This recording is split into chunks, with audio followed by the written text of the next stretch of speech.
Tu consommes des produits industriels, des produits transformés, alors tu consommes des édulcorants. Aujourd'hui, les édulcorants sont partout et ils seraient néfastes à ta santé. Les édulcorants sont-ils responsables de cancer ? Salut, on se retrouve pour une nouvelle vidéo sur les édulcorants. Si tu n'es pas déjà abonné, je t'invite à le faire pour ne pas rater les prochaines vidéos. Et aujourd'hui, on va parler d'un sujet santé et nutrition. Aujourd'hui, les édulcorants sont partout et beaucoup les soupçonnent d'être responsables de maladies et d'effets secondaires néfastes. Qu'en est-il? Comment les remplacer? Reste jusqu'à la fin de la vidéo, je t'explique comment les éviter et comment les remplacer. Les édulcorants sont des substituts de sucre, ils peuvent être naturels ou chimiques et servent à remplacer les sucres pour diminuer le total calorique, le total énergétique d'un aliment. Les édulcorants sont principalement utilisés dans l'industrie agroalimentaire pour remplacer le sucre et créer des produits allégés en sucre. Le sucre étant pointé du doigt comme mauvais aliment, on a cherché à le remplacer par un autre aliment, par quelque chose qui ne contienne pas de calories, pas d'énergie. C'est là que sont apparus les édulcorants. Les édulcorants permettent de créer les produits light, allégés et des produits qui contiennent très peu d'énergie. Ces produits-là ne sont pas du tout adaptés à une perte de poids. C'est ce que je vais t'expliquer plus loin, alors reste bien jusqu'au bout, je vais te dire comment les remplacer et comment améliorer ta nutrition.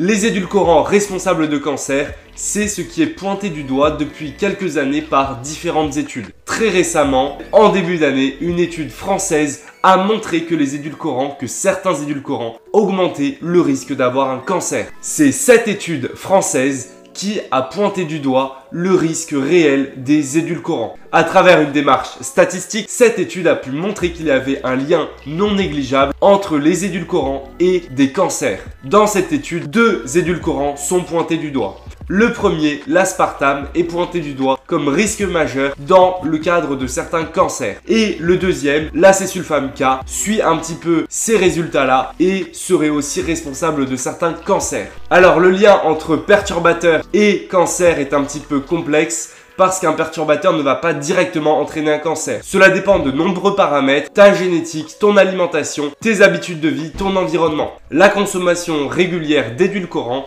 accroît principalement le risque de développer un cancer d'un organe de l'abdomen.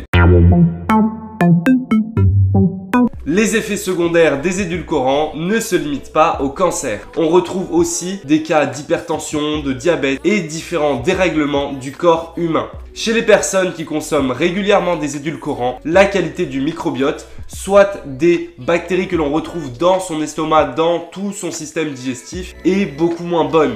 En effet, la consommation régulière d'édulcorants peut être néfaste aux bonnes bactéries et aider les mauvaises bactéries à se développer dans ton système digestif. On retrouve de très nombreuses pathologies dont le risque serait accru par une consommation régulière d'édulcorants et il apparaît donc nécessaire de chercher à diminuer sa consommation d'édulcorants. Les édulcorants les plus néfastes sont les édulcorants dits intenses, c'est-à-dire qui ont un fort pouvoir sucrant et qui remplacent très facilement le sucre. Voici les édulcorants que tu devrais principalement éviter et en particulier l'acésulfame K et l'aspartame.